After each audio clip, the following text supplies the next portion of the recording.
ہم غریب لوگ ہیں حضور، 10 روپے ہمارے لیے بڑی رقم ہے۔ میں آج یہ بات آپ کو بتا رہا ہوں، اپنی بیوی سے بھی کبھی ذکر نہیں کیا تھا۔ رابرٹ صاحب رات کو کس وقت مسز فرانسس کے پاس آیا تھا؟ میں نے پوچھا۔ میں نے اسے آتے نہیں دیکھا، اس نے جواب دیا۔ میں رات 10-11 بجے کے درمیان اپنے گھر چلا جاتا ہوں۔ رابرٹ کے علاوہ کوئی اور بھی مسز فرانسس کے پاس رابرٹ کی طرح کبھی آیا ہے؟ ڈوبگن نے پوچھا۔ میں نے کسی کو کبھی دیکھا نہیں، خانسامہ نے جواب دیا۔ اس کے بعد رابرٹ فرانسس کی غیر موجودگی میں آتا رہتا ہوگا، ڈوبگن نے کہا۔ اب تو تم ان کے رازدار بن گئے تھے۔ اس کے بعد رابرٹ نہیں آیا، خانسامہ نے جواب دیا۔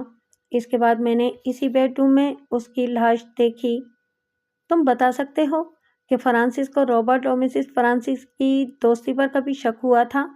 میں نے پوچھا اور اس کی سہولت کے لیے کہا، تم میاں بیوی کی اندرونی باتوں سے واقف نہیں ہو گئے۔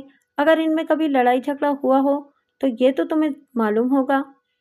لڑائی جھگڑا تو اسی روز ہو گیا تھا جس صبح میں نے رابرٹ کو میم صاحب کے ساتھ بیڈ روم میں دیکھا تھا، خانسامہ نے جواب دیا۔ فرانسس صاحب بتا گیا تھا کہ 3 روز بعد آئے گا، لیکن وہ دوسرے ہی دن آ گیا۔ وہ دوپہر کے کھانے سے تھوڑی دیر پہلے آیا تھا۔ کچھ دیر بعد اس نے مجھے اندر بلایا اور ایک سگریٹ کیس مجھے دکھا کر پوچھا کہ یہ کس کا ہے؟ یہ بڑا خوبصورت اور قیمتی سگریٹ کیس تھا۔ میں نے جواب دیا کہ مجھے معلوم نہیں کہ یہ کس کا ہے۔ پھر اس نے مجھ سے پوچھا کہ رابرٹ صاحب یہاں آیا تھا؟ میں نے جواب دیا کہ میں نے اسے اس بنگلے میں نہیں دیکھا۔ فرانسس صاحب نے مجھے دھمکی دی کہ تم جھوٹ بول رہے ہو، یہ سگریٹ کیس رابرٹ صاحب کا ہے۔ میں اسے اچھی طرح پہچانتا ہوں۔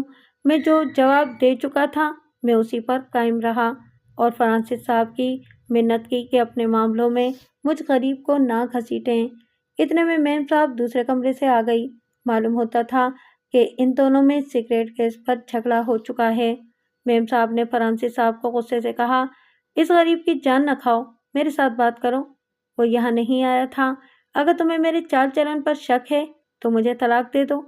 اس نے مجھے کہا کہ تم جاؤ اور اپنا کام کرو۔ تم انگریزی سمجھ سکتے ہو؟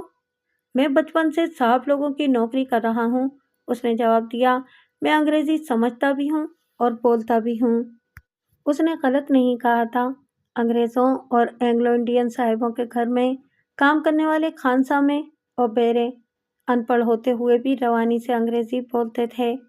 فرانسس اور اس کی بیوی کا جھگڑا کہاں ختم ہوا؟ مجھے باہر نکال دیا گیا تھا، خانسامہ نے جواب دیا۔ میں ان کی آوازیں سنتا رہا۔ میم صاحب نے فرانسس صاحب کی بہت بے عزتی کی تھی اور وہ بار بار طلاق کا نام لیتی تھی۔ مقتولہ کی شکل و صورت کیسی تھی؟ بہت خوبصورت تھی، خانسامہ نے جواب دیا، اور فرانسس صاحب سے 15-16 سال چھوٹی تھی۔ ہمیں یہ معلوم کرنا تھا کہ رابرٹ اور فرانسس کا بھی اس بات کو لے کر جھگڑا ہوا تھا یا نہیں۔ اس کے متعلق خانسامہ کچھ نہیں بتا سکتا تھا۔ اسے یہ معلوم تھا کہ اس کے بعد رابرٹ فرانسس کے گھر نہ آیا، اس رات آیا اور قتل ہو گیا۔ باہر کے متعلق خانسامہ کو کچھ بھی معلوم نہیں تھا۔ ہم نے اس کی بیوی سے پوچھ گچھ کی، اس سے ہمارے مطلب کی کوئی بھی بات معلوم نہ ہوئی۔ اس کے بعد فرانسس کی باری آئی۔ اس کے متعلق جگ موہن سنگھ نے ہمیں بتایا تھا کہ تفتیش میں تعاون نہیں کرتا۔ دراصل جگ موہن سنگھ اس کے روب تلے آ گیا تھا کیونکہ فرانسس ایک تو اینگلو انڈین تھا، دوسرے وہ مرکزی حکومت کا افسر تھا۔ مجھ پر بھی اس کا روب طاری ہو سکتا تھا، لیکن ڈوبگن انگریز ہونے کی وجہ سے اسے لگام ڈال سکتا تھا۔ ہم نے فرانسس کو بلایا تو اس کے رویے سے ظاہر ہو رہا تھا جیسے وہ ڈوبگن کو بھی پلے نہیں باندھے گا۔ ڈوبگن نے اس کے ساتھ اس کی بیوی کے قتل کی رسمی سی بات کی۔ سنو انسپکٹر، اس نے ڈوبگن سے کہا، بیوی میری قتل ہوئی ہے، میں اس کیس کی پیروی نہیں کرنا چاہتا۔ اس نے میرے ساتھ بے وفائی کی اور مجھے دھوکہ دیا۔ آپ کی بیوی ہی نہیں، اس کے ساتھ ایک آدمی بھی قتل ہوا ہے، ڈوبگن نے کہا۔ مجھے نہ اپنی بیوی کے قتل کا افسوس ہے اور نہ رابرٹ کا، فرانسس نے کہا۔ دونوں نے اپنے کیے کی سزا پائی ہے اور ہمیں یہ معلوم کرنا ہے کہ انہیں اتنی بھیانک سزا کس نے دی ہے، میں نے کہا۔ فرانسس نے مجھے گھور کر دیکھا اور حکم کے لہجے میں کہا، تم چپ رہو۔ اس نے مجھے ہندوستانی اور اپنا غلام سمجھ کر چپ رہنے کو کہا تھا۔ وہ صرف انگریز انسپکٹر سے بات کرنا چاہتا تھا۔ میں اردو نہیں انگریزی بول رہا تھا۔ ڈوبگن کو فرانسس پر غصہ آ گیا۔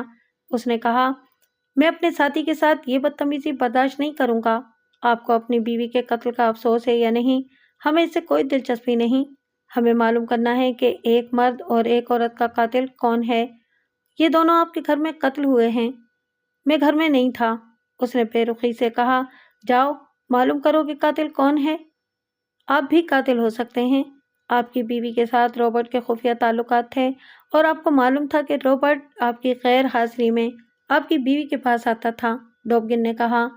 مجھ پر قتل کا الزام عائد نہ کرو انسپکٹر، فرانسس نے بھڑک کر کہا۔ آپ شاید میرے سرکاری رتبے سے واقف نہیں ہیں۔ اس وقت ہم آپ کے صرف ایک رتبے سے واقف ہیں، میں نے کہا، اور ہمیں آپ کے اسی رتبے سے دلچسپی ہے۔ آپ اس عورت کے خامند تھے جو آپ کے بیڈ روم میں ایک غیر مرد کے ساتھ قتل ہو گئی ہے، اور وہ آدمی جو قتل ہو چکا ہے اس سے پہلے بھی آپ کے بیڈ روم میں رات گزار گیا ہے، ڈوبگن نے کہا، اور آپ کو پتہ چل گیا تھا۔ انسپکٹر، اس نے بڑے رعب سے کہا، آپ دونوں مجھے ناحق پریشان کر رہے ہیں۔ آپ کیسی باتیں کر رہے ہیں؟ کس کی بات کر رہے ہیں؟ میں اس سگریٹ کیس کی بات کر رہا ہوں جو آپ کو دورے سے واپس آ کر اپنے بیڈ روم میں ملا تھا، ڈوبگن نے کہا۔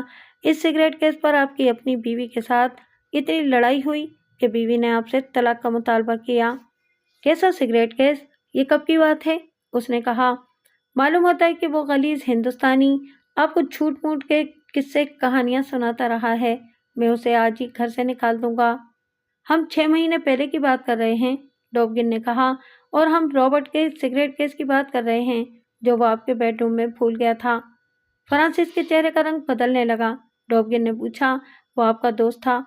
اگر دن کے وقت آپ کی غیر حاضری میں آپ کے گھر آ گیا تو آپ اتنے غصے میں کیوں آ گئے تھے؟ ڈوبگن کا یہ سوال اس کی باریک بینی اور عقل مندی کی دلیل تھا۔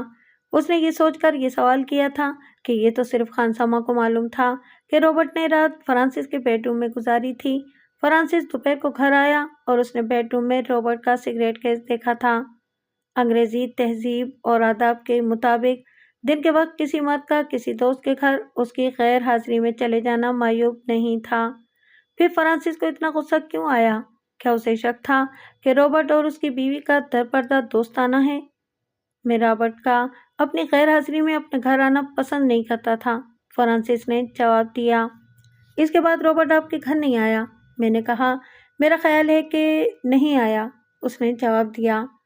اسے کس نے آپ کے گھر آنے سے منع کیا تھا؟ میں نے پوچھا۔ آپ نے یا آپ کی بیوی نے؟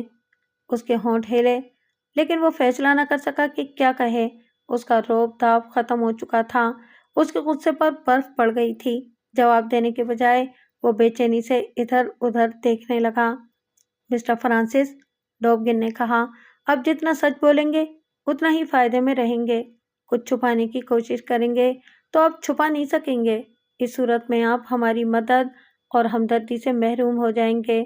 آؤ ہم ایک دوسرے سے تعاون کریں، ان کے سوال کا جواب دیں کہ رابرٹ کو آپ نے اپنے گھر آنے سے منع کیا تھا یا آپ کی بیوی نے؟ میں نے۔ اور وہ آپ سے لڑ پڑا؟ ڈوبگن نے کہا۔ میرا مطلب ہے کہ وہ غصے میں آ گیا۔ ڈوبگن نے ہوا میں تیر چلایا تھا۔ اس نے فرانسس کو دیکھ لیا تھا کہ طبعاً غصیلا ہے، لہٰذا اس نے رابرٹ کے ساتھ غصے اور رعب سے بات کی ہوگی۔ مسٹر فرانسس، ڈوبگن نے اس کا جواب سنے بغیر کہا، اس غلط فہمی میں نہ رہنا کہ ہمیں کچھ بھی معلوم نہیں۔ آپ نے دیکھ لیا ہے کہ سگریٹ کیس پر جھگڑا آپ کے گھر کے اندر ہوا تھا، لیکن ہمیں معلوم ہو گیا ہے۔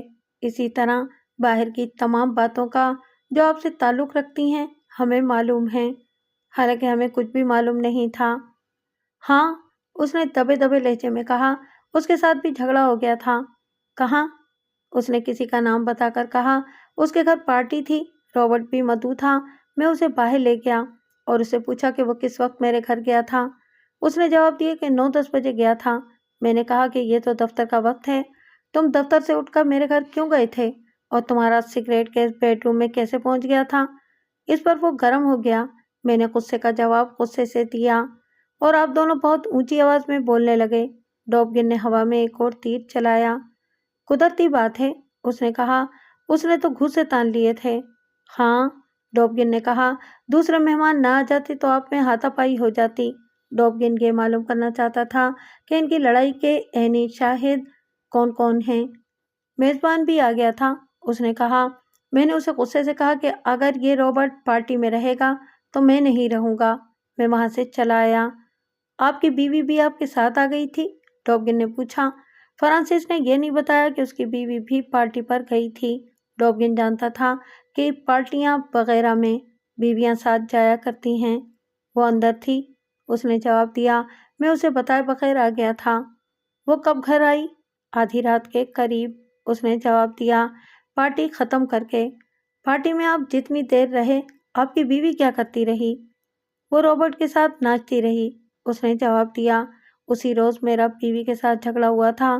اسے کم سے کم میرے سامنے شیطان کے سامنے ڈانس نہیں کرنا چاہیے تھا۔ اسے کم سے کم میرے سامنے اس شیطان کے ساتھ ڈانس نہیں کرنا چاہیے تھا۔ ایک ڈانس ختم ہوا تو میں رابرٹ کو لے کر باہر آ گیا۔ فرانسس نے کہا کہ یہ مقتولہ کی پسند کی شادی تھی، یعنی مقتولہ نے فرانسس کو پسند کیا تھا۔ مقتولہ کی عمر 23-24 سال بتائی گئی تھی۔ یہ 2 سال پہلے شادی کے وقت کی عمر تھی۔ اس وقت فرانسس کی عمر کم و بیش 40 سال ہو چکی تھی۔ یہ بڑھاپے کی عمر تو نہیں تھی۔ اس دور میں صحت کا معیار اچھا تھا، لیکن فرانسس اس قابل نہیں لگتا تھا کہ مقتولہ جیسی جوان لڑکی جو بہت خوبصورت بتائی گئی تھی اسے پسند کرتی۔ فرانسس کا پیٹ بڑا ہوا، سر چھوٹا سا، کندھے سکڑے ہوئے اور شکل و صورت بھی کشش والی نہیں تھی۔ البتہ اپنے قبیل کی طرح اس کا رنگ گورا تھا۔ اب تو یہ ثابت ہو گیا تھا کہ یہ شادی محبت کے لڑکی کی پسند کا نتیجہ نہیں تھی، کیونکہ اس لڑکی کا در پردہ میل جول رابرٹ کے ساتھ تھا۔ ہم نے اس ضمن میں اس سے کچھ نہ پوچھا، لیکن وہ محبت کی رٹ لگاتا رہا۔ یہ معلوم کرنا کہ یہ شادی کس طرح ہوئی تھی مشکل نہیں تھا۔ مقتولہ کے والدین اور دیگر لواحقین موجود تھے، دوسرے لوگ بھی موجود تھے، رابرٹ کا خاندان اور اس کی بیوی بھی تھی جو اب بیوہ ہو چکی تھی۔ اب سوال یہ تھا کہ ہم یہ کیوں معلوم کرنا چاہتے ہیں کہ یہ شادی مقتولہ کی پسند کی تھی یا فرانسس جھوٹ بول رہا ہے۔ ڈوبگن کی رائے یہ تھی کہ اس شخص نے کسی وجہ سے اپنے آپ کو اس لڑکی پر ٹھوس رکھا تھا اور لڑکی اسے پسند نہیں کرتی تھی۔ فرانسس کے مزاج کو ہم دیکھ چکے تھے، بھڑک اٹھنے والا سنکی آدمی تھا، اس میں حاکمانہ پن کوٹ کوٹ کر بھرا ہوا تھا اور اس میں برداشت کی قوت بھی نہیں تھی، اور 1-2 اوصاف اس میں ایسے تھے جو کسی بھی انسان کو قاتل بنا سکتے ہیں۔ مسٹر فرانسس، ڈوبگن نے اس پر سیدھی چوٹ کی، مجھے آپ کے ساتھ دلی ہمدردی ہے۔ ہمدردی کے مستحق مقتولہ اور مقتول کے لواحقین نہیں، آپ ہیں۔ زیادتی آپ کے ساتھ ہوئی ہے۔ آپ میرے ہم مذہب اور میری قوم کی نسل سے ہیں، لیکن اس کے لیے ہمیں اپنے سینے ایک دوسرے کے سامنے کھولنے پڑیں گے۔ میں آپ کو بتا دوں گا کہ آپ سزا سے کس طرح بچ سکتے ہیں، اور آپ مجھے بتا دیں کہ آپ نے ان دونوں کو کس سے قتل کرایا ہے۔ وہ کرسی سے اچھل پڑا، غصے کا یہ عالم کہ اس کے ہونٹ کانپنے لگے۔ اس نے ہاتھ ڈوبگن کی طرف بڑھا کر غصے سے لرزتی آواز میں کہا، مسٹر ڈوبگن، میں ایسا بیہودہ الزام سننے کا عادی نہیں ہوں۔ تم ایک ہندوستانی کے سامنے میری توہین کر رہے ہو۔ میری اتنی پاور ہے کہ تم دونوں کو نوکری سے نکلوا سکتا ہوں۔ میں پھر کہتا ہوں کہ مقتولہ مجھے چاہتی تھی اور رابرٹ اسے ورغلا رہا تھا۔ مجھے توقع تھی کہ ڈوبگن نے اگر اس کے منہ پر تھپڑ نہ مارا تو ڈانٹ ڈپٹ ضرور کرے گا، لیکن یہ دیکھ کر مجھے اطمینان ہوا کہ سرخ رنگ کا یہ گورا جو صحیح معنوں میں ہندوستان کا بادشاہ تھا مسکرا رہا تھا، جیسے فرانسس کے ساتھ خوش گپیاں چل رہی ہوں۔ میں چونکہ خود تفتیش کے معاملے میں ٹھنڈے مزاج اور صبر و تحمل کا دامن نہیں چھوڑا کرتا تھا، اس لیے ڈوبگن کا رد عمل مجھے بہت پسند آیا۔ اگر تفتیشی افسر کی عقل کام کر رہی ہو تو وہ مزاج کی نرمی اور بردباری سے وہ کامیابی حاصل کر سکتا ہے جو تشدد اور اذیت رسانی سے اکثر حاصل نہیں ہوا کرتی۔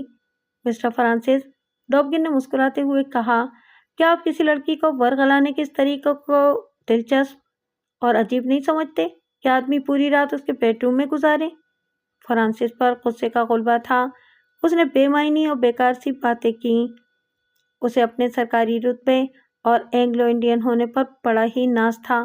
اس نے یہ بھی کہا، سب انسپکٹر جگ موہن سنگھ نے میرے ساتھ ایسی توہین آمیز بات کرنے کی جرات نہیں کی تھی۔ میں نے اسے صرف ایک بار کہا تھا کہ میں اس تفتیش میں نہ تعاون کروں گا نہ پیروی، اور اس نے مجھے تفتیش سے خارج کر دیا تھا۔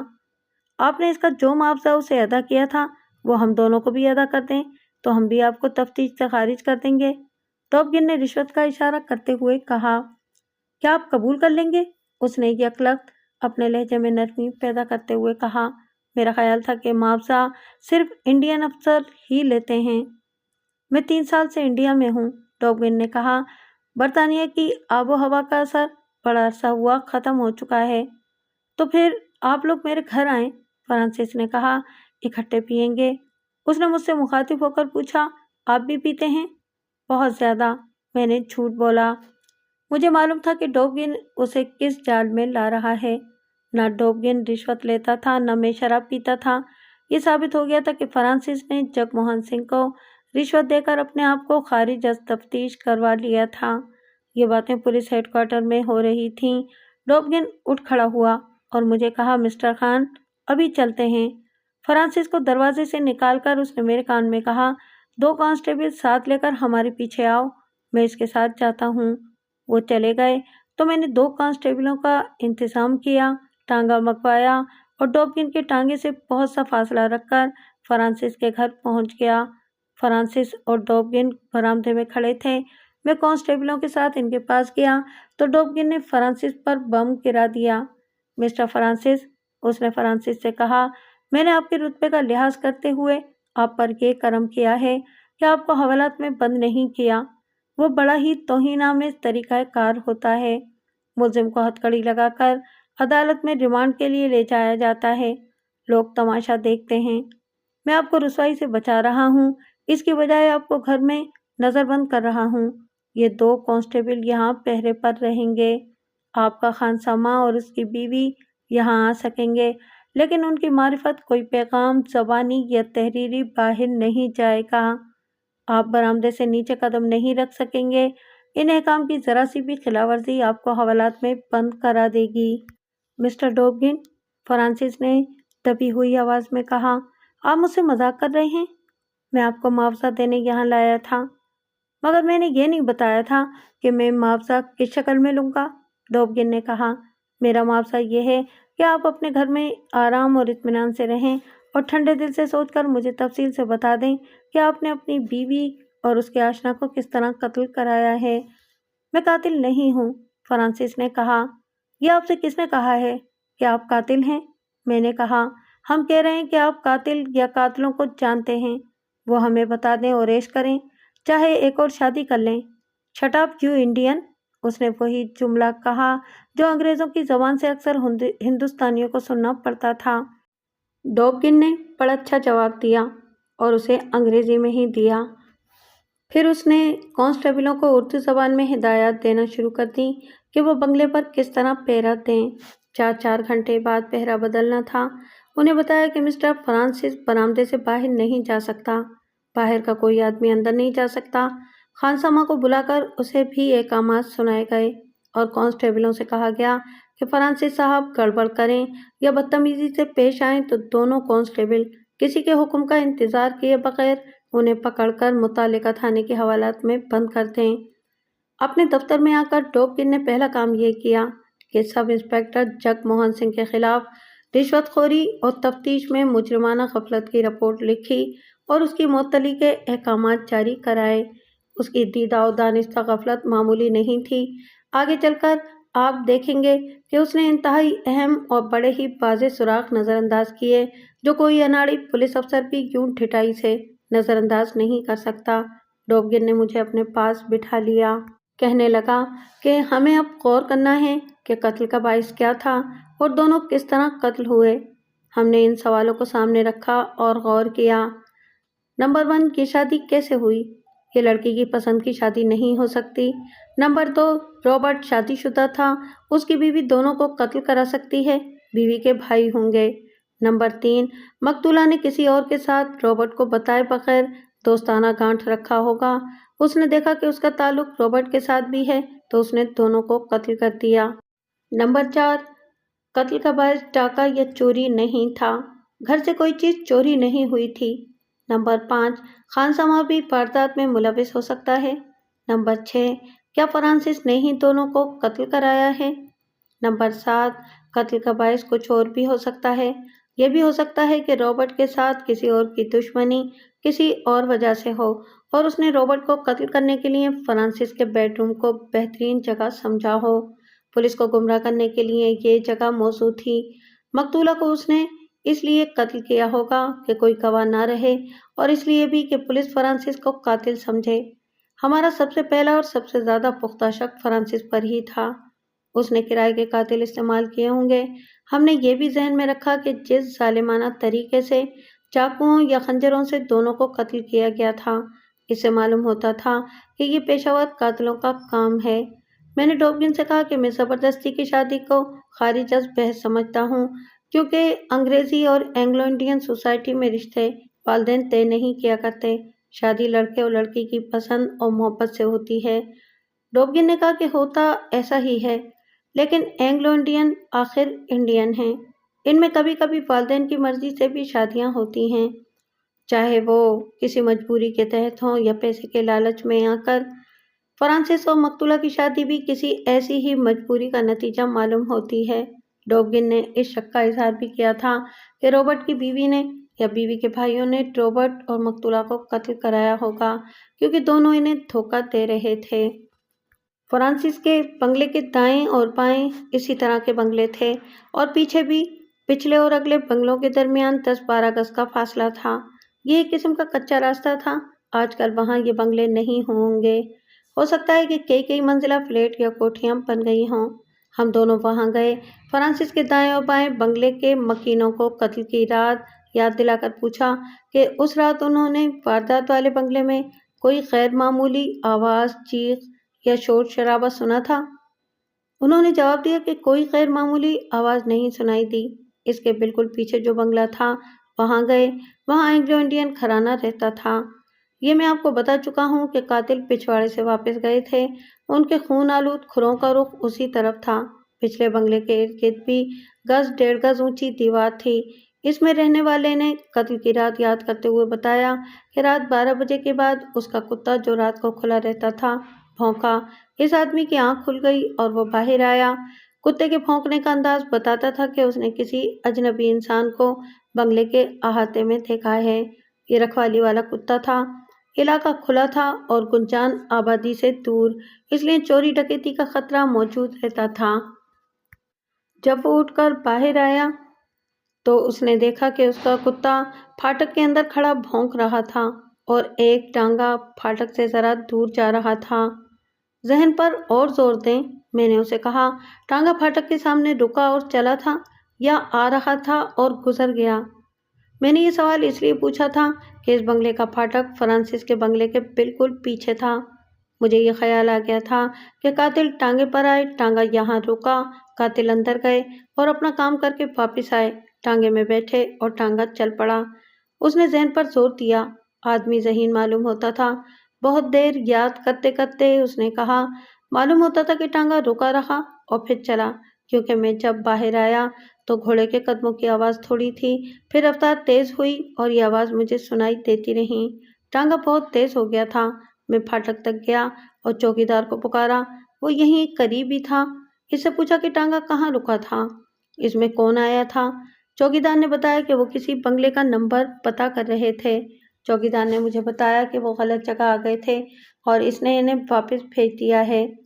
یہاں ایک ہی چوکیدار ہے؟ 2 ہیں، اس نے جواب دیا۔ ایک مسلمان ہے، دوسرا گورکھا۔ دونوں نے علاقہ بانٹ رکھا ہے۔ ہمارے علاقے والا مسلمان ہے۔ اس بستی کے تمام مکین پوری طرح ڈرے ہوئے تھے۔ ایک ہی بار 2 قتل معمولی واردات نہیں تھی۔ اس ڈر کا یہ فائدہ تھا کہ تفتیش میں وہ بہت تعاون کر رہے تھے۔ ڈوبگن نے اس صاحب سے رابرٹ، فرانسس اور مقتولہ کے متعلق پوچھا۔ اس نے ناک سکیڑ کر کہا، اس گھر میں یہی کچھ ہونا تھا۔ فرانسس کھٹے ہوئے مزاج کا آدمی ہے، ایک غریب گھرانے سے اسے یہ لڑکی مل گئی تھی۔ رابرٹ بدگماش آدمی تھا، اتنی خوبصورت بیوی کو چھوڑ کر یہاں آتا تھا، ایسے ہی چوری چھپے آتا تھا۔ کئی بار رات کو اس گھر میں آتے اور نکلتے دیکھا گیا ہے، اس نے جواب دیا۔ فرانسس تو کہتا ہے کہ مقتولہ اسے بہت چاہتی تھی، ڈوبگن نے کہا۔ اس آدمی کی میم صاحب پاس ہی کھڑی تھی۔ اس نے لمبی ہا کہی اور بولی، اس خبیث کو تو ہمارا کتا بھی پسند نہ کرتا تھا۔ اس کی دونوں بیویاں خوش قسمت تھیں کہ مر گئیں۔ یہ شادی کیسے ہوئی تھی؟ ڈوبگن نے پوچھا۔ ہم سب حیران ہیں، اس آدمی نے جواب دیا۔ ہم اتنا ہی جانتے ہیں کہ لڑکی غریب خاندان کی تھی اور بے حد خوبصورت۔ میں تو یہی کہوں گا کہ شادی کے بہانے اس نے یہ لڑکی خریدی تھی۔ آپ نے ٹانگے کا ذکر اس تھانے دار سے کیا تھا جس نے پہلے تفتیش کی تھی؟ اس نے ہم سے پوچھا ہی نہیں، اس نے جواب دیا، اور ہم نے از خود بتانا مناسب نہ سمجھا۔ اس سے مسلمان چوکیدار کا ٹھکانہ معلوم کر کے ایک کانسٹیبل سے کہا کہ اسے ہمارے دفتر لے آئے۔ میں اور ڈوبگن یہ رائے لے کر وہاں سے چلے کہ واردات میں ٹانگا استعمال ہوا ہے، اور یہ بھی کہ یہ کرائے کے قاتل تھے اور یہ فرانسس کے بلائے ہوئے تھے۔ اب دیکھنا یہ تھا کہ چوکیدار کو ان میں سے کسی کا چہرہ یاد ہے۔ چوکیدار کے متعلق میں نے پہلے سوچا ہی نہیں تھا۔ شہروں میں چوری اور ڈکیتی کی اکثر وارداتیں چوکیداروں کو ساتھ ملا کر کی جاتی تھیں۔ دوہرے قتل کی اس واردات میں بھی جب چوکیدار کا ذکر آیا تو میرے کان کھڑے ہو گئے۔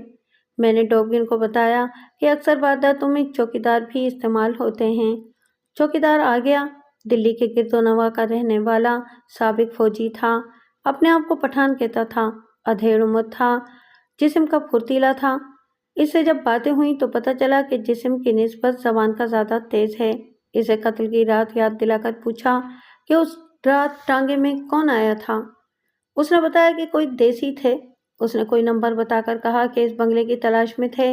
میں نے پوچھا کہ اگر ان میں سے کوئی اس کے سامنے آئے تو اسے پہچان لے گا؟ اس نے کہا کہ نہیں، پہچان نہیں سکے گا۔ میں نے اس سے بہت سی باتیں پوچھیں۔ اس کے جوابوں سے معلوم ہوا کہ وہ رات بھر جاگتا ہے، آتے جاتے لوگوں کو دیکھتا رہتا ہے۔ اسے معلوم تھا کہ فرانسس دورے پر گیا ہوا تھا اور گھر میں اس کی بیوی اکیلی ہے۔ میرے پوچھنے پر اس نے بتایا کہ فرانسس دورے پر جاتے ہوئے اسے کہہ گیا تھا کہ اس کے گھر کا خیال رکھے، اور اس نے گھر کا خیال رکھا۔ میں نے اس سے پوچھا کہ قتل کی رات اس نے فرانسس کے گھر کسی کو آتے یا آدھی رات کے وقت وہاں سے کسی کو نکل کر جاتے دیکھا تھا؟ اس نے نفی میں جواب دیا، اور یہ بھی کہا کہ صاحب لوگ اور ان کی میمیں رات دیر تک آتی رہتی ہیں۔ میں صرف مشکوک آدمیوں پر نظر رکھتا ہوں۔ قتل کی رات تم کہاں تھے؟ میں نے پوچھا۔ تم جھوٹ بولتے ہو کہ ساری رات جاگتے رہتے ہو؟ اس رات گورکھا چوکیدار چھٹی پر تھا۔ اس نے جواب دیا کہ اس کی طبیعت ٹھیک نہیں تھی۔ میں نے اسے کہا تھا کہ تم ایک دو راتیں چھٹی کر لو، میں تمہارے علاقے کا خیال رکھوں گا۔ قاتل اس وقت آئے ہوں گے جب میں گورکھے کے علاقے میں چلا گیا تھا۔ اس نے بہت سی باتیں کی۔ اس نے افسوس اور شرم کا اظہار بھی کیا کہ اس کے علاقے میں قتل کی واردات ہو گئی ہے۔ میں نے اور ڈوبگن نے اس پر بہت جرا کی۔ اس نے بڑے اچھے جواب دیے۔ وہ نہ گھبرایا ہوا تھا نہ ڈرا ہوا۔ اس نے ہمارا شک رفع کر دیا۔ ڈوبگن نے مقتولہ کے والدین سے ملنے کا پروگرام بنایا۔ میں نے اسے مشورہ دیا کہ اس کے والدین جھوٹ بول سکتے ہیں، پہلے کہیں اور سے معلوم کر لیا جائے کہ یہ شادی ہوئی کیسے۔ ڈوبگن کی نظر گہری تھی۔ اس نے کہا کہ اس پادری سے ملتے ہیں جس نے شادی کرائی تھی۔ پادری کا نام پتہ معلوم کر لیا گیا اور ہم پادری کے ہاں گئے۔ پادری خالص انگریز تھا۔ ڈوبگن نے اپنا اور میرا تعارف کرایا اور ملاقات کا مدعا بیان کیا۔ ڈوبگن نے اسے کہا کہ 2 سال گزرے، فرانسس نے مقتولہ کے ساتھ شادی کی تھی۔ کیا پادری کو یاد ہے کہ ایجاب و قبول کے وقت لڑکی خوش تھی؟ یعنی پادری یہ کہہ سکتا ہے کہ لڑکی نے محبت کی خاطر فرانسس کو قبول کیا تھا۔ 2 سال گزر گئے ہیں، پادری نے کہا۔ اس عرصے میں کئی شادیاں کرا چکا ہوں، اور میں نے کبھی غور سے نہیں دیکھا کہ کسی کے چہرے پر کیا غیر معمولی تاثرات ہیں۔ فرانسس کی شادی کا وہ وقت مجھے یاد ہے جب یہ لڑکی دلہن بنی فرانسس کے ساتھ میرے سامنے گرجے میں کھڑی تھی۔ میں نے ایجاب و قبول کروایا تو لڑکی نے میرے سوال کے جواب میں کہہ تو دیا تھا کہ وہ فرانسس کو اپنا خامند تسلیم کرتی ہے اور ساری عمر اس کی وفادار رہے گی، لیکن اس نے مسرت سے مسکرانے کی بجائے سر جھکا لیا تھا۔ مجھے اچھی طرح یاد ہے کہ اتنی حسین اور پرکشش لڑکی کے چہرے پر اداسی تھی۔ میں ان کا مذہبی پیشوا ہوں، مجھے ایسی بات کہنی تو نہیں چاہیے، لیکن قتل کا معمہ حل کرنے کے لیے کوئی بات چھپا بھی نہیں سکتا۔ فرانسس اس قابل نہیں تھا کہ یہ لڑکی اسے پسند کرتی۔ ایک عام شہری کی حیثیت سے آپ نے یہ معلوم کرنے کی کوشش کی ہوگی کہ اس بے جوڑ شادی کا پس منظر کیا ہے؟ ڈوبگن نے پوچھا۔ میں لوگوں کے ذاتی معاملات کو نہیں کریدا کرتا، پادری نے جواب دیا، لیکن کچھ باتیں میرے کانوں میں بھی پڑیں۔ لڑکی کے والدین نے کسی مجبوری کے تحت اپنی لڑکی فرانسس کو دی تھی، اور مجبوری غالباً مالی تھی۔ یہ بھی سننے میں آیا تھا کہ لڑکی کا باپ دفتر میں خبن کے جرم میں دھل لیا گیا تھا، لیکن اسے کوئی سزا نہ ملی۔ معاملہ غالباً دب گیا تھا۔ اس واقعے کے بعد فرانسس کی شادی اس لڑکی کے ساتھ ہوئی تھی۔ ڈوبگن نے مجھے معنی خیز نظروں سے دیکھا۔ میں نے یہ بات ذہن میں محفوظ کر لی۔ اب تک کبھی کوئی ایسی بات آپ تک پہنچی ہے کہ رابرٹ کی کسی کے ساتھ دشمنی تھی؟ ڈوبگن نے پوچھا۔ نہیں، پادری نے جواب دیا۔ البتہ رابرٹ اچھی شہرت کا آدمی نہیں تھا۔ اور مقتولہ کے چال چلن کے متعلق آپ کی کوئی رائے ہو؟ جیسی سب اینگلو انڈین لڑکیاں ہوتی ہیں، پادری نے جواب دیا۔ میں سند نہیں دے سکتا کہ اس کا چال چلن اچھا تھا، اور میں برا بھی نہیں کہہ سکتا۔ یعنی آپ وثوق کے ساتھ نہیں بتا سکتے کہ چال چلن کی مقتولہ اچھی تھی یا بری؟ ڈوبگن نے کہا۔ نہیں، پادری نے جواب دیا۔ اس کی شادی سے پہلے اور بعد میں مجھے بعض افراد نے شکایت کے لہجے میں کہا تھا کہ اس لڑکی کے تعلقات ایک مسلمان امیر زادے کے ساتھ ہیں۔ اس نے میری طرف دیکھ کر کہا، اگر آپ کو برا لگے تو مجھے معاف کر دینا۔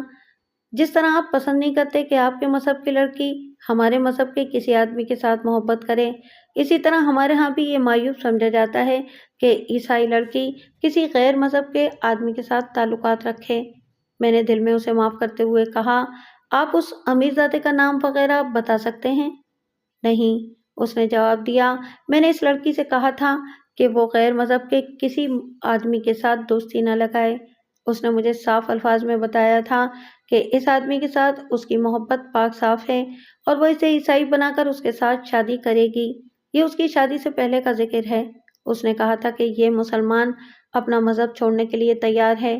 میں نے اسے یہ بھی کہا تھا کہ تم جذبات میں آ کر اپنا مذہب چھوڑ دو گی۔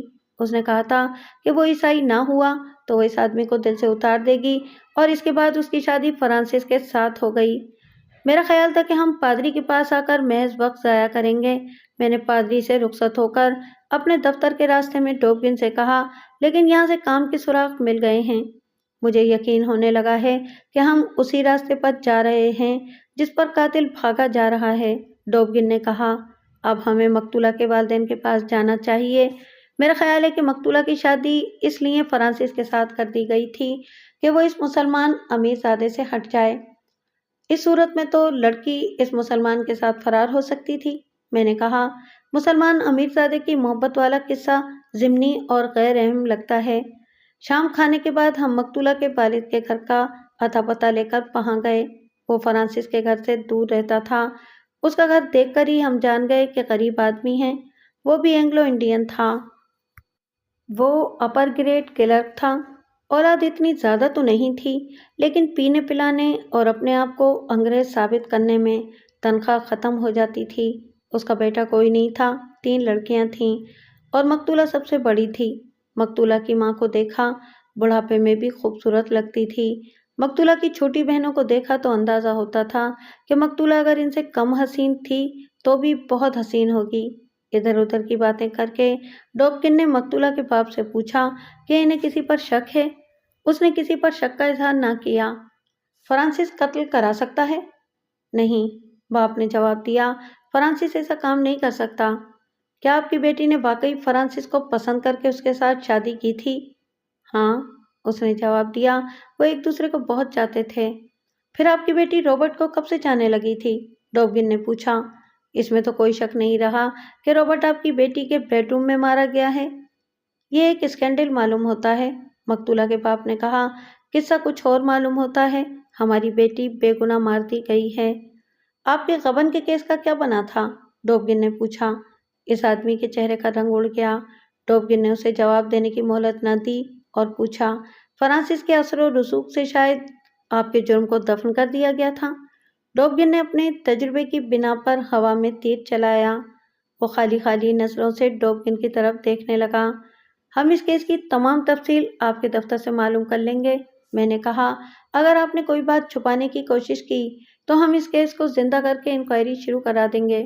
اس وقت تو ہم قتل کی واردات کی تفتیش کر رہے ہیں۔ اگر آپ ہمیں وہ سب کچھ بتا دیں گے جو آپ جانتے ہیں تو ہم وعدہ کرتے ہیں کہ آپ کے غبن کو نہیں چھیڑیں گے، ہم اسے نظر انداز کر دیں گے۔ ہمیں صرف یہ بتائیں کہ آپ کی بیٹی نے فرانسس جیسے بھدے آدمی کو کس طرح قبول کر لیا تھا؟ میری بیٹی نے میری خاطر قربانی دی تھی۔ اس نے کہا اور اس کی آنکھوں سے آنسو ٹپکنے لگے۔ ہم دونوں نے اس کے ساتھ ہمدردی کی اور حوصلہ افزائی کی۔ اس نے آہستہ آہستہ بولنا شروع کر دیا۔ اکیلا کمانے والا ہوں، تنخواہ کم اور اخراجات زیادہ ہیں، گھر کا اسٹینڈرڈ قائم رکھنے میں زیادہ خرچ ہوتا ہے۔ فرانسس کی بیوی مر گئی تھی۔ اس نے کہیں میری لڑکی کو دیکھ لیا اور ہمارے ہاں آنے جانے لگا۔ وہ افسر ہے، میری بیٹی کو وہ پیسے اور تحفے دینے لگا۔ اس بہانے وہ دراصل میری مالی مدد کر رہا تھا۔ میری بیٹی اس کے دیے ہوئے پیسے مجھے دے دیتی تھی۔ کبھی کبھی وہ میرے لیے وسکی کی بوتل لے آتا تھا۔ اس نے مجھے ترقی دلائی۔ میں مالی لحاظ سے تنگ رہتا تھا۔ ایک روز 2000 اور چند سو روپے سرکاری رقم میرے ہاتھ آ گئی جو میں نے اڑا لی۔ میں پکڑا گیا۔ محکمانہ انکوائری ہوئی۔ کیس پولیس کے پاس جا رہا تھا۔ میں نے فرانسس سے کہا کہ مجھے بچاؤ۔ اس نے کیس دیکھا اور میرے گھر آ کر مجھے بتایا کہ کیس پولیس کے پاس جا رہا ہے اور کم از کم 5 سال سزائے قید ہوگی۔ مجھ پر غشی طاری ہو گئی۔ میں نے اس کی منت سماجت کی۔ وہ پہلے مجھے یہ کہہ کر ٹالتا رہا کہ وہ اپنی نوکری کو خطرے میں نہیں ڈال سکتا۔ میری جان پر بنی ہوئی تھی۔ میں اس کے پیچھے پڑا رہا۔ آخر اس نے کہا کہ اپنی بڑی بیٹی کی شادی میرے ساتھ کر دو، کیس دبا دوں گا۔ اس کیس کے علاوہ میری ایک اور مصیبت یہ تھی کہ میں فرانسس کا مقروض بھی تھا۔ اس نے مجھ سے میری بیٹی مانگ کر یہ بھی کہا تھا کہ یہ رقم معاف کر دوں گا۔ میں تو سیدھا جیل جا رہا تھا۔ میں نے فرانسس سے سوچنے کی مہلت مانگی اور اپنی بڑی بیٹی یعنی کہ مقتولہ کے ساتھ بات کی۔ میں غریب آدمی ہوں لیکن پیار اور محبت کے معاملے میں بہت امیر ہوں۔ اپنی بیٹیوں کو میں نے بہت پیار کیا ہے اور ان کی ضروریات کا اور ان کے جذبات کا بھی میں نے بہت خیال رکھا ہے۔ میری بیٹی نے اس کے جواب میں میرے ساتھ اتنا ہی پیار کرتی ہیں جیسے کسی کی عبادت کی جاتی ہے۔ میں نے بڑی بیٹی سے کہا کہ فرانسس اس کے ساتھ شادی کرنے کو کہہ گیا ہے۔ میری بیٹی کا تو رنگ ہی اڑ گیا۔ اسے انکار کر دینا چاہیے تھا لیکن وہ میرا فیصلہ سننا چاہتی تھی۔ میں نے اسے بتایا کہ ہم نے فرانسس کی اس خواہش کو جو دراصل اس کی شرط تھی ٹھکرا دیا تو میں 4-5 سالوں کے لیے قید ہو جاؤں گا۔ پیچھے 3 لڑکیاں اور ان کی ماں رہ جائے گی۔ بدقسمتی سے لڑکیاں خوبصورت ہیں۔ یہ باپ کی زندگی میں یتیم اور بے آسرا ہو جائیں گی اور ان کا جو انجام ہوگا اس کا میں تصور کر سکتا ہوں۔ لڑکی عقل مند تھی اور اسے میرے ساتھ، اپنی ماں اور اپنی بہنوں کے ساتھ بھی بہت پیار تھا۔ اس نے کہا آپ غم نہ کریں، میں آپ کو جیل سے بچانے اور بہنوں کا مستقبل روشن کرنے کے لیے اپنا مستقبل تاریک کر لوں گی۔ اسے کہیں کہ پہلے آپ کا کیس ختم کرائے پھر میں اس کے ساتھ شادی کر لوں گی۔ اس نے مجھے ایسی اذیت سے بچا لیا تھا جو میری برداشت سے باہر تھی۔ اگر مجھے جیل جانا پڑتا تو میں زندہ نہ رہ سکتا، خودکشی کر لیتا، لیکن خدا نے مجھے سزا دی۔ میری بیٹی قتل ہو گئی۔ اب ساری عمر اس کی قربانی مجھے اذیت دیتی رہے گی۔ اتنی مدت گزر جانے کے باوجود بھی یہ آدمی اور اس کے الفاظ مجھے یاد ہیں۔ اس کے آنسو اسی طرح بہہ رہے تھے جس طرح اس کے منہ سے الفاظ نکل رہے تھے۔ میری بیٹی نے اپنے جذبات بھی قربان کر دیے تھے۔ اس نے کہا وہ کسی اور کو چاہتی تھی۔ یہاں میں شرمسار ہو کر یہ اعتراف کرتا ہوں کہ بیٹی نے ایک قربانی مجھ سے مانگی جو میں نہیں دے سکا۔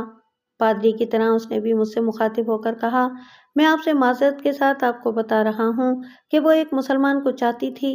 میں نے اس لڑکے کو نہیں دیکھا، اس کے نام اور پتے کا بھی علم نہیں۔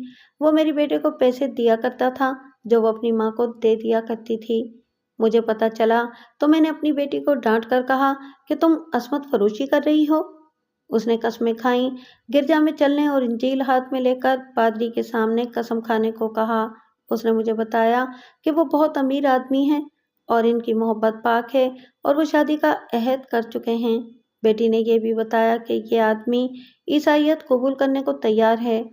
میں نے اسے کہا کہ ان امیرزادوں کا کوئی مذہب نہیں ہوتا اور جب انسان پر محبت کے جذبات کا غلبہ ہو جاتا ہے تو مذہب بے معنی ہو کے رہ جاتا ہے۔ میں نے کہا کہ عورت کے جذبات زیادہ نازک ہوتے ہیں، اس لیے میری بیٹی تم مسلمان ہو جاؤ گی۔ اس کے بعد فرانسس آن ٹپکا اور میری بیٹی نے اپنا مستقبل اور اپنے جذبات قربان کر دیے۔ اور یہ مقتول رابرٹ کہاں سے آن ٹپکا؟ ڈوبگن نے پوچھا۔ میں نے آپ سے کہا تھا نا کہ یہ کوئی اسکینڈل معلوم ہوتا ہے، اس نے جواب دیا، لیکن میں اسے رد عمل یا انتقام بھی کہوں گا۔ فرانسس خشک طبع اور بیہودہ آدمی ہے۔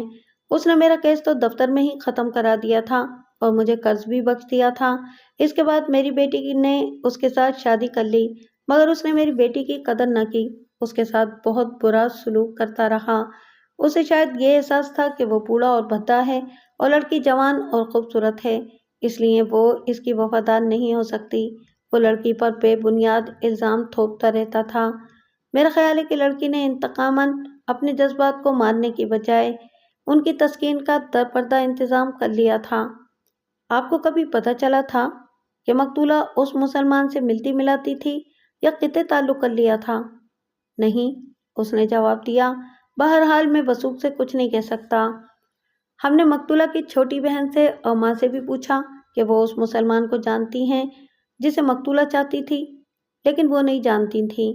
ہم وہاں سے آئے تو میرے ذہن میں اس معمے کا جو حل آ رہا تھا وہ یوں تھا کہ لڑکی نے اس مسلمان امیر زادے کو مایوس کیا اور فرانسس جیسے بھدے آدمی کے ساتھ شادی کر لی، پھر رابرٹ کے ساتھ دوستانہ قائم کر لیا۔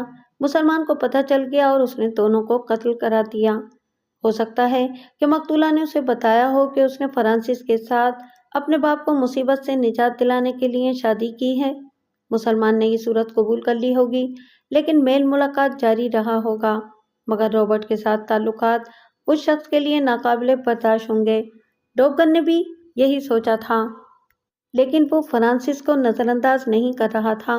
مجھے اس سے پورا اتفاق تھا، اور اب تو پادری نے اور مقتولہ کے باپ نے بھی بتا دیا تھا کہ فرانسس مزاج کا بہت برا آدمی تھا۔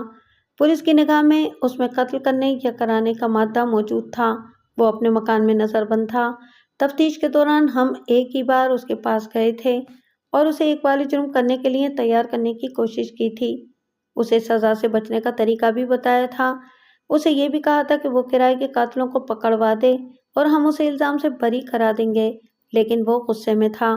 مجھے یہ شک بھی ہوتا تھا کہ یہ شخص بہت چالاک ہے، اور یہ بھی کہ اسے توقع ہے کہ اس کا سرکاری رتبہ اسے پولیس کے جال سے نکال دے گا۔ ہم رابرٹ کے گھر گئے۔ رابرٹ جوانی میں قتل ہو گیا تھا۔ اس کا باپ ہمیں دیکھتے ہی واہی تباہی بکنے لگا۔ دراصل اس کی کوششوں سے تفتیش تھانے سے نکلوا کر ہمیں دی گئی تھی۔ اس نے پہلے تو مقتولہ کے باپ کو برا بھلا کہا۔ وہ کہتا تھا کہ باپ شرابی اور چور ہے۔ اس نے روپے پیسے کے لالچ میں لڑکی فرانسس جیسے جنگلی بھینسے کو دے دی۔ لڑکیاں بد چلن ہیں۔ اس لڑکی نے ہمارے لڑکے کو پھانس لیا۔ اس کے ساتھ ہی اس نے ایک مسلمان ٹھیکیدار کو پھانس رکھا تھا۔ فرانسس کو پتہ چلا تو اس نے بیوی کو طلاق دینے کی بجائے اسے اور ہمارے بیٹے کو قتل کرا دیا۔ لیکن آپ کا بیٹا فرانسس کی غیر حاضری میں رات کو اس کے بیڈ روم میں کیا کر رہا تھا؟ وہ لڑکی بدمعاش تھی، باپ نے کہا۔ لڑکے نے بلایا ہوگا۔ اس سے ہم نے جو کچھ بھی پوچھا اس نے الٹا اور بے معنی جواب دیا۔ یہ بھی پوچھا کہ وہ مسلمان کون ہے، اسے بھی اس کا نام وغیرہ معلوم نہیں تھا۔ ہم نے اسے کہا کہ ہم رابرٹ کی بیوی کے ساتھ علیحدگی میں بات کرنا چاہتے ہیں۔ اس نے اس لڑکی کو ہمارے پاس بھیج دیا۔ اس کی عمر 23-24 سال تھی، خاص طور پر خوبصورت نہیں تھی۔ وہ اداس تھی، لیکن اس کی آنکھوں میں آنسوؤں کی نمی تک نہیں تھی۔ اس واردات کے متعلق کچھ بتا سکتی ہو؟ ڈوگن نے پوچھا۔ میں کوئی نئی بات نہیں بتا سکتی، اس نے جواب دیا۔ آپ کو معلوم ہے، سب کو معلوم ہے کہ رابرٹ فرانسس کے بیڈ روم میں اس کی بیوی کے ساتھ قتل ہوا ہے۔ اسے قتل ہونا ہی تھا۔ اگر قتل نہ ہوتا تو یا فرانسس اپنی بیوی کو طلاق دے دیتا یا میں رابرٹ سے طلاق لے لیتی، کچھ تو انجام ہونا ہی تھا۔ تمہیں معلوم تھا کہ رابرٹ مقتولہ میں دلچسپی لیتا ہے؟ مجھے معلوم ہو گیا تھا، اس نے جواب دیا۔ اس کی دلچسپی مجھ سے ہٹ کر ادھر منتقل ہو گئی تھی۔ اس کا مطلب یہ ہوا کہ مقتولہ کا چال چلن اچھا نہیں تھا۔ شادی سے پہلے اچھا تھا، اس نے جواب دیا۔ فرانسس کے قبضے میں آ کر وہ بگڑ گئی۔ تم اتنے یقین کے ساتھ بات کر رہی ہو، میں نے کہا۔ کیا تم نے سنی سنائی پر یقین کر لیا ہے؟ نہیں، وہ بولی۔ وہ میری کلاس فیلو تھی، ہم ہمراز سہیلیاں تھیں۔ اس کے والدین کا گھر ہمارے گھر سے دور تھا، پھر بھی ہم اسکول کے بعد ملتی ملاتی اور بہت دیر اکٹھی رہتی تھیں۔ اگر تم اس کی ہمراز ہو تو تمہیں معلوم ہوگا کہ وہ کسی مسلمان امیرزادے کو چاہتی تھی۔ اچھی طرح جانتی ہوں، اس نے جواب دیا۔ میں رابرٹ کو چاہتی تھی، اس کی باتیں میں اسے سنایا کرتی تھی اور وہ اپنے چاہنے والے کی بڑی اچھی اچھی باتیں مجھے سنایا کرتی تھی۔ تم نے اسے دیکھا تھا؟ ان کے ساتھ گھومی پھری بھی ہوں۔ اس نے جواب دیا۔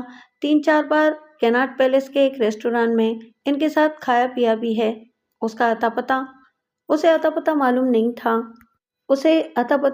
نہیں تھا۔ نام سلیمان تھا۔ اس نے بتایا کہ 3-4 بار وہ بھی مقتولہ کے ساتھ سلیمان سے ملنے گئی ہے۔ ہمارا مسئلہ یہ تھا کہ سلیمان کے گھر کا پتہ ملے۔ ہم نے رابرٹ کی بیوی کو کریدنا شروع کیا تو اس نے بتایا کہ وہ جتنی بار وہاں گئی ہے، کیناٹ پیلس کے ایک ریسٹوران میں گئی ہے اور وہاں وہ ایک کیبن میں بیٹھی ہے اور ہر بار ایک ہی بیرا کھانے پینے کی چیزیں لاتا تھا۔ سلیمان اسے ٹپ زیادہ دیتا تھا۔ اس بیرے کے ساتھ سلیمان بے تکلفی سے باتیں کرتا تھا۔ تم مقتولہ کی شادی سے پہلے کی باتیں کر رہی ہو؟ ڈوبگن نے پوچھا۔ شادی کے بعد بھی وہ سلیمان سے ملتی رہی تھی؟ ہاں، اس نے جواب دیا۔ 6-7 مہینے گزرے۔ مقتولہ مجھے اسی ریسٹوران میں لے گئی۔ سلیمان وہاں انتظار میں بیٹھا تھا۔ مقتولہ نے مجھے بتایا تھا کہ فرانسس کے ساتھ شادی کرنے کے بعد وہ پہلے کی طرح سلیمان سے ملتی رہتی تھی۔ اس نے سلیمان کو بتا دیا تھا کہ اس نے باپ کی خاطر شادی کی ہے اور یہ ایک قربانی ہے۔ اس نے مجھے بھی بتایا تھا کہ اپنے باپ کے لیے اور اپنی بہنوں کے مستقبل کے لیے اس نے اپنے جذبات اور اپنی محبت کو قربان کر دیا ہے۔ وہ میرے ساتھ باتیں کرتے ہوئے رویا کرتی تھی۔ اس نے مجھے یہ بھی بتایا تھا کہ سلیمان اسے کہیں بھاگ چلنے کو کہہ رہا ہے اور وہ یہ بھی کہتا ہے وہ کسی اور سے شادی نہیں کرے گا۔ وہ فرانسس کو قتل کرنے کے لیے بھی تیار تھا، لیکن مقتولہ نے اسے روک دیا تھا۔ کہتی تھی کہ فرانسس کی موت کا اسے کوئی افسوس نہیں ہوگا، لیکن سلیمان پکڑا جائے گا اور اس سے سزائے موت ہو جائے گی۔ وہ کہتی تھی کہ میں اپنی محبت کو زندہ رکھنا چاہتی ہوں۔ سلیمان کے ساتھ ملاقاتیں قتل تک چلتی رہی ہوں گی۔ میں نے کہا، اس کے قتل سے 6-7 مہینے پہلے تک تو مجھے معلوم ہے کہ وہ سلیمان سے ملتی رہی۔ اس نے کہا، میں آخری بار اس کے ساتھ ریسٹوران میں 6-7 مہینے پہلے گئی تھی۔ اس کے بعد میرا اور مقتولہ کا تعلق ٹوٹ گیا تھا۔ فرانسس نے اسے باہر جانے سے روک دیا ہوگا، ڈوبگن نے کہا۔ نہیں، اس نے جواب دیا، میں نے اس سے ملنا چھوڑ دیا تھا اور وجہ یہ ہوئی کہ وہ شادی سے پہلے کی طرح بعد میں بھی میرے گھر آیا کرتی تھی۔ رابرٹ کے ساتھ میری شادی مقتولہ کی شادی سے 1 سال پہلے ہوئی تھی۔ یہ تو میں دیکھ رہی تھی کہ رابرٹ مقتولہ کے ساتھ بے تکلف تھا۔ میں نے قتل سے 6 ماہ پہلے دیکھا کہ رابرٹ اور مقتولہ اس حد تک بے تکلف ہو چکے ہیں جسے کوئی بیوی برداشت نہیں کر سکتی۔ مجھے باہر سے یہ بھی پتہ چلا کہ رابرٹ مقتولہ کے گھر اس وقت جاتا ہے جب فرانسس گھر نہیں ہوتا۔ رابرٹ میرے ساتھ کھچا کھچا رہنے لگا تھا۔ اس لڑکی نے بہت سی باتیں سنائیں۔ ان تفصیلات سے ہم نے یہ اخذ کیا کہ مقتولہ سلیمان سے بھی ملتی تھی اور اس نے رابرٹ کو بھی پھانس لیا تھا۔ اب ہماری دلچسپی سلیمان کے ساتھ تھی۔ میں نے یہ دیکھ لیا تھا کہ یہ لڑکی یعنی کہ رابرٹ کی بیوی قتل کرانے کی ہمت نہیں رکھتی۔ ہم پھر سلیمان پر آ گئے اور پوچھا کہ سلیمان مقتولہ کے گھر میں کبھی گیا تھا؟ کبھی ذکر نہیں ہوا، اس نے جواب دیا۔ میرا خیال ہے کہ اسے مقتولہ کے گھر جانے کی ضرورت نہیں تھی۔ اس کا اپنا بڑا خوبصورت ٹانگا ہے۔ ریسٹوران سے میں گھر آ جاتی اور سلیمان مقتولہ کو اپنے ٹانگے میں کہیں لے جاتا تھا۔ ٹانگے کے نام پر ہم چونکے۔ ڈوبگن کے منہ سے بے اختیار نکلا، سلیمان ہی ہمارا آدمی ہے۔ میں ایک بار پھر بتا دوں کہ اس دور میں اپنا ٹانگا بہت امیر لوگوں کے پاس ہوا کرتا تھا۔ میں نے ٹانگے اور گھوڑے کے متعلق اس سے چند ایک باتیں پوچھیں اور اسے کہا کہ تم ہماری مدد کر سکتی ہو، ہمیں قاتل کو پکڑنا ہے۔ تم اسی ریسٹورانٹ میں جاؤ اور اس بیرے سے کہو کہ تم سلیمان سے ملنے آئی ہو، اس کے گھر کا پتہ بتاؤ۔ اگر اسے معلوم نہ ہو تو وہاں ہر شام جاؤ، شاید تمہیں سلیمان مل جائے۔ کسی طرح اس کے گھر کا پتہ معلوم کرو۔ ہم خود ریسٹوران میں جا سکتے تھے، لیکن بیرا ہمیں مشکوک آدمی سمجھ کر ٹال سکتا تھا۔ رابرٹ کی بیوی ہماری مدد کے لیے تیار ہو گئی۔ اس کے بعد ہم کلب اور ہر اس جگہ جہاں یہ لوگ تفریح وغیرہ کے لیے جمع ہوتے تھے مختلف لوگوں سے ملتے اور معلومات لیتے رہے۔ ایک آدمی نے جو کلب کو کچھ اشیاء سپلائی کرتا تھا سلیمان کے گھر کا پتہ بتا دیا۔ اس آدمی کو ہم نے یہ پتہ نہ چلنے دیا کہ ہم پولیس کے آدمی ہیں۔ ہم نے اپنے آپ کو سلیمان کا دوست ظاہر کیا تھا۔ یہ بھی پتہ چل گیا کہ وہ بہت بڑے ٹھیکیدار کا بیٹا ہے، تعلیم یافتہ ہے، باپ کے ساتھ کام کرتا ہے، خوبصورت جوان ہے۔ باپ کی جائیداد خاصی تھی اور اس خاندان نے بھی انگریزوں کی بہت خدمت کی تھی۔ ڈوبگن نے کہا کہ سلیمان ہمارا ملزم نہیں، اسے صرف شامل تفتیش کر سکتے ہیں۔ اس کے خلاف کوئی شہادت نہیں تھی۔ وہ مقتولہ کے ساتھ دوستی سے صاف انکار کر سکتا تھا۔ اس کے خلاف تھوڑی سی شہادت کی ضرورت تھی۔ یہ تو ہمارا شک تھا کہ مقتولہ اور مقتول کو اسی نے قتل کرایا ہوگا۔ اب ٹانگے نے شک کو ذرا تقویت دے دی تھی، لیکن ہمارے پاس کوئی ٹھوس ثبوت نہیں تھا۔ مجھے یہ شک تھا کہ سلیمان فرانسس کی غیر حاضری میں مقتولہ کے گھر جاتا ہوگا۔ اگر یہ نہیں تو یہ ضرور ہوگا کہ وہ کبھی تو رات کو اپنے ٹانگے میں مقتولہ کو گھر تک چھوڑ گیا ہوگا۔ اگر ایسا ہوا ہے تو دوسرے بنگلے والوں میں سے کسی نے دیکھا ہوگا یا چوکیدار نے تو ضرور دیکھا ہوگا۔ بہرحال یہ اندھیرے میں بھٹکنے والی بات تھی۔ تفتیش بھٹک بھٹک کر ہی کی جاتی ہے۔ مجھے گورکھے چوکیدار کا خیال آیا۔ نیپالی گورکھوں میں آج بھی یہ وصف موجود ہے کہ ڈیوٹی کے پکے اور دیانتدار اور سچ بولنے والے لوگ ہوتے ہیں۔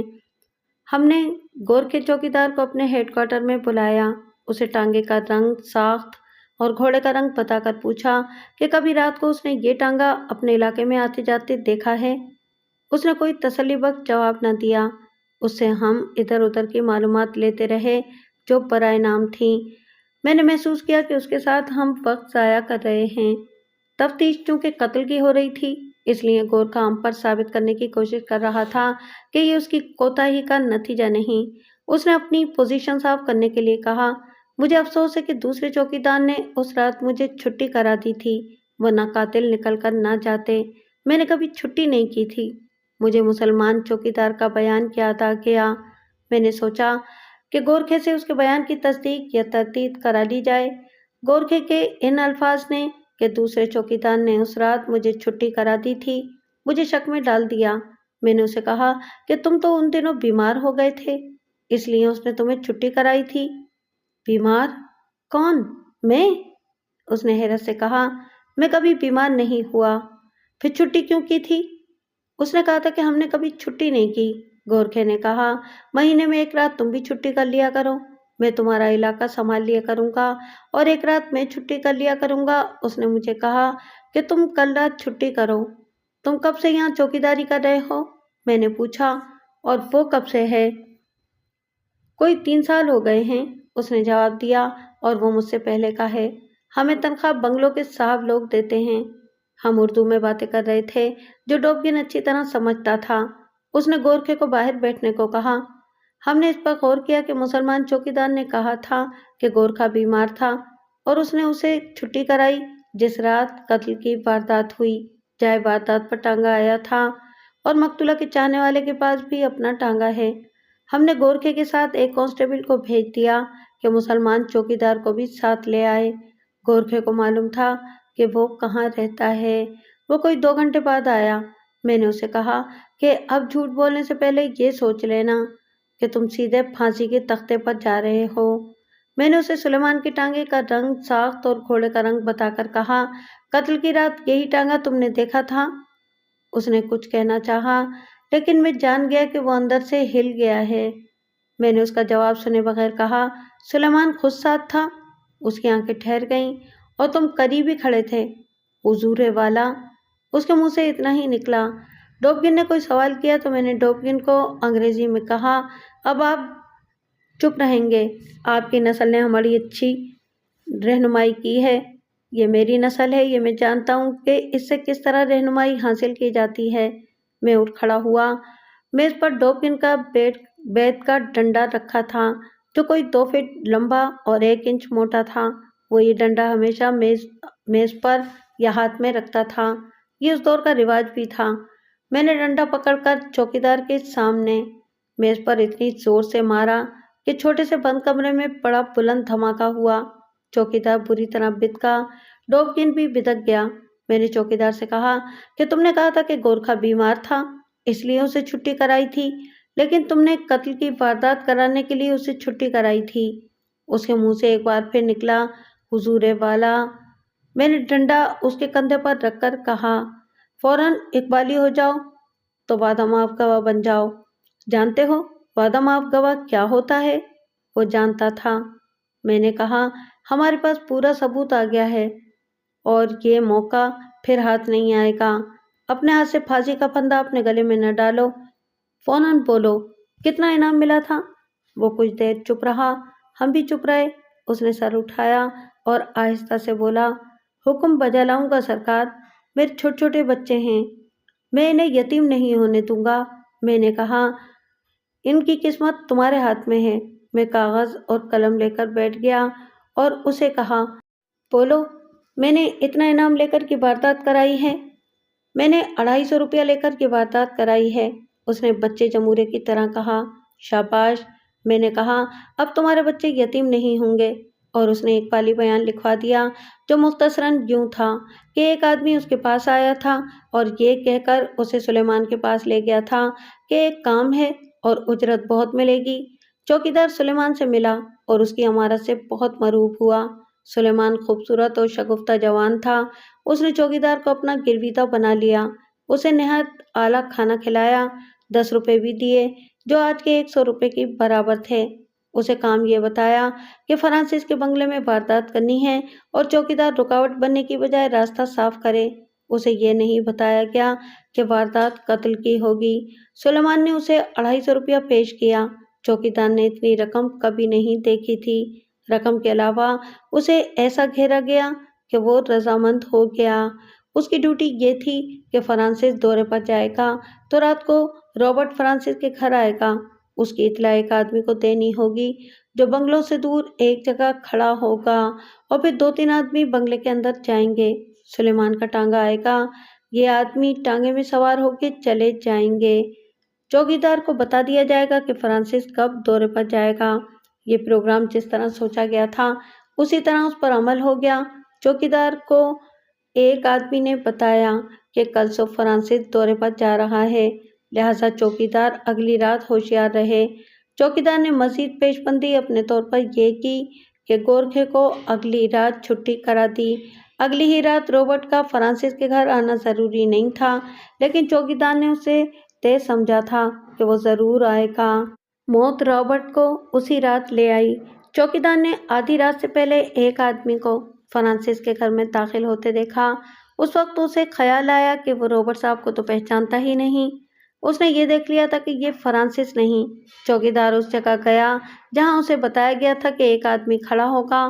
وہاں ایک آدمی کھڑا تھا۔ چوکیدار نے اسے بتایا کہ ایک آدمی فرانسس کے بنگلے میں چلا گیا ہے۔ اس آدمی نے چوکیدار سے کہا کہ وہ بنگلے کے قریب چلا جائے اور ہدایت کے مطابق ادھر ادھر کا خیال رکھے۔ 3 آدمی آئے اور پھاٹک سے اندر چلے گئے۔ تھوڑی دیر بعد بنگلے کے پیچھے ایک ٹانگا آیا۔ چوکیدار ادھر گیا۔ بنگلے سے 3 آدمی نکلے۔ انہوں نے دیوار پھلانگی اور ٹانگے میں بیٹھ گئے۔ ٹانگے میں سلیمان بھی تھا۔ اس نے 250 روپیہ چوکیدار کو دیا۔ اتنے میں ساتھ والے بنگلے کا کتا بھونکا، ٹانگا چلا گیا۔ اس بنگلے کا صاحب باہر آیا، چوکیدار کو آواز دی اور پوچھا کہ ٹانگے میں کون تھا۔ چوکیدار نے جھوٹ بول دیا۔ چوکیدار کو دوسرے دن یہ پتہ چلا کہ فرانسس کی بیوی اور رابرٹ قتل ہو گئے ہیں۔ چوکیدار بہت ڈر گیا، لیکن سلیمان نے اسے دوسرے دن بلا کر کھلایا پلایا بھی اور حوصلہ افزائی بھی کی۔ چوکیدار ان تینوں میں سے جو اندر گئے تھے صرف ایک کو پہچانتا تھا اور یہ پٹھان تھا۔ اس نے اس کی نشاندہی کر دی۔ اسے گرفتار کر لیا گیا۔ اسے بھی وعدہ معاف گواہ بنانے کا لالچ دیا گیا۔ اسے یہ بھی کہا گیا کہ اس کے ساتھی پکڑے گئے ہیں اور ان میں سے کسی ایک کو وعدہ معاف گواہ بنانا ہے۔ جو کوئی صحیح اور زیادہ باتیں بتائے گا اسے وعدہ معاف گواہ بنا لیا جائے گا۔ یہ شخص بھی اقبالی ہو گیا اور اس نے دوسرے 2 ساتھیوں کی نشاندہی کر دی۔ انہیں رات کے وقت گھروں سے گرفتار کیا گیا۔ ان میں سے ایک دلی کا بدماش تھا اور تیسرا بڑے اچھے اور امیر گھرانے کا نوجوان تھا جو سلیمان کا گہرا دوست تھا۔ اس سے اگلے روز الگ صبح سلیمان کے گھر چھاپا مار کر اسے گرفتار کیا گیا۔ اس کا ٹانگا اور گھوڑا بھی قبضے میں لے لیا گیا۔ سلیمان کے سوا سب نے اقبال جرم کر لیا۔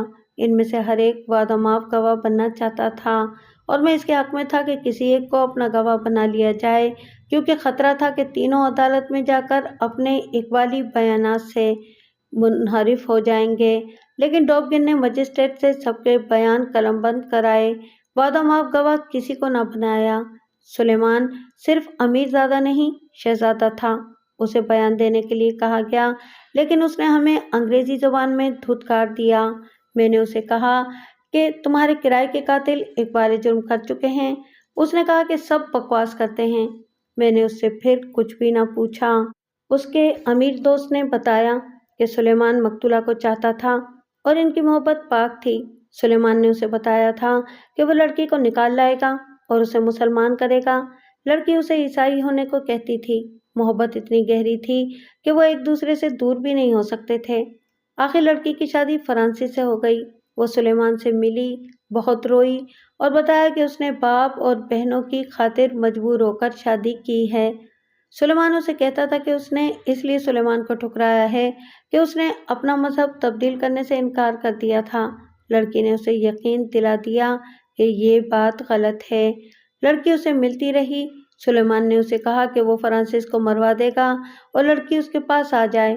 لڑکی نے کہا کہ فرانسس کی موت سے وہ بہت خوش ہوگی، لیکن سلیمان پکڑا جائے گا جو وہ برداشت نہیں کر سکے گی۔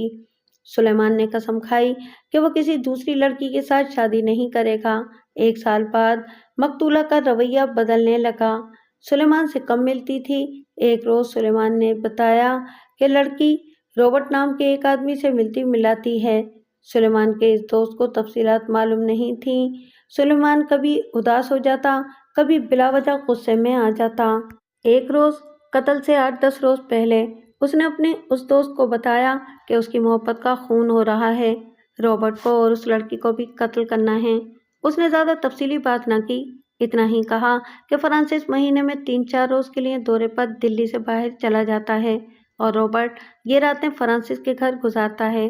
یہ مقدمے کے فیصلے تک بھی معلوم نہیں ہو سکا کہ سلیمان کو یہ اطلاع کہاں سے ملی تھی، اور یہ بھی پتہ نہ چل سکا کہ اسے کس نے بتایا تھا کہ فرانسس فلاں روز دورے پر جا رہا ہے۔ اس نے قتل کا پروگرام بنا لیا۔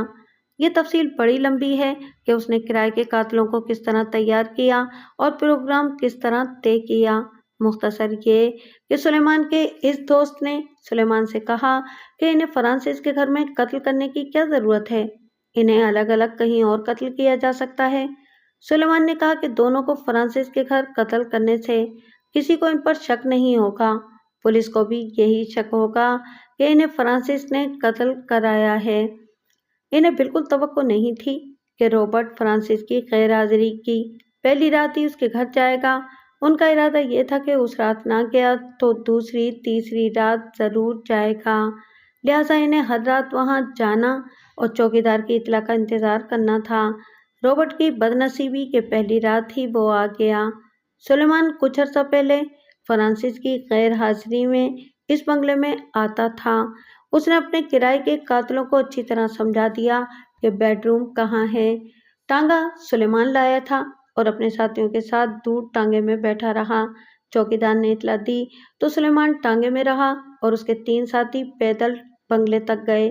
پھاٹک سے اندر گئے، کمروں کے دروازے بند تھے۔ پیچھے گئے تو ایک شیشہ ٹوٹا ہوا نظر آیا۔